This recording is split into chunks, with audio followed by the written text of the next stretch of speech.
নমস্কার, কেমন আছেন সবাই? আজ সোমবার আর আমি যাচ্ছি একটু বাজার করতে।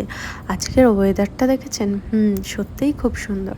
এখন এখানে 25-26 ডিগ্রি মতন টেম্পারেচার চলছে আর ওয়েদারটা কিন্তু সত্যিই খুব ভালো। দেখুন আমি অলরেডি কিছু জিনিস কিনে ফেলেছি। মানে ওই আর কি টুকটাক কিছু বাজার করার ছিল, ডিম, দুধ এগুলোই। আর এখানে দুধের ভ্যারাইটি দেখেছেন? হ্যাঁ, এখানে এত রকম দুধ পাওয়া যায়।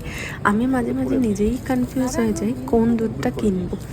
তো এখানে গ্রেড অনুযায়ী দুধ বিক্রি হয়, গ্রেড এ, বি, অনেক সময় নন ফ্যাট, 2% ফ্যাট, 1% ফ্যাট এরকমভাবেও হয়। অনেক সময় ওট মিল্ক থাকে, চকলেট মিল্ক থাকে, তো ডিপেন্ড করে। তো যাই হোক, আমার যা যা কেনার ছিল মোটামুটি সবই কেনাকাটি হয়ে গেছে আর আমি চলে এসেছি বিলিং কাউন্টারে। আমি না এখন যখনই বাজার করতে যাই সঙ্গে করে একটা বা দুটো ব্যাগ নিয়ে যাই, এতে করে নিয়ে আসতে খুব সুবিধা হয়। যদিও যে কোনো স্টোরে বা শপিং মলে আমেরিকাতে বিশেষ করে কিন্তু প্লাস্টিক দেয়, কিন্তু ওই প্লাস্টিকগুলো বয়ে নিয়ে আসতে খুবই অসুবিধা হয়। তাই সবসময় একটা বা দুটো ব্যাগ রাখার চেষ্টা করি। তারপর বাড়ি এসে প্রচণ্ড খিদে পেয়ে গেছিলো আর আমি এই ভাইরাল মিল্ক টোস্টার তৈরি করার চেষ্টা করেছি। আপনারা যদি দেখতে চান আমি এর রেসিপি নিশ্চয়ই দিয়ে দেব। তো এটা কিন্তু খেতে সত্যিই বেশ ভালো হয়েছিল। বেশ মিষ্টি মিষ্টি মিল্কের একটা বেশ সুন্দর গন্ধ বেরোচ্ছিল।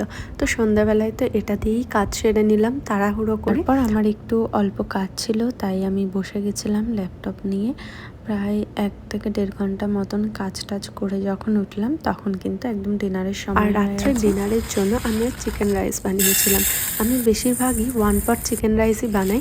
এটা অনেকটা টাইমটা কম লাগে আর খুব তাড়াতাড়ি হয়ে যায় আর খুব টেস্টিও হয়। সঙ্গে মশলা তেল কিন্তু খুব কম পরিমাণে লাগে। ভীষণ হেলদি একটা ডিশ।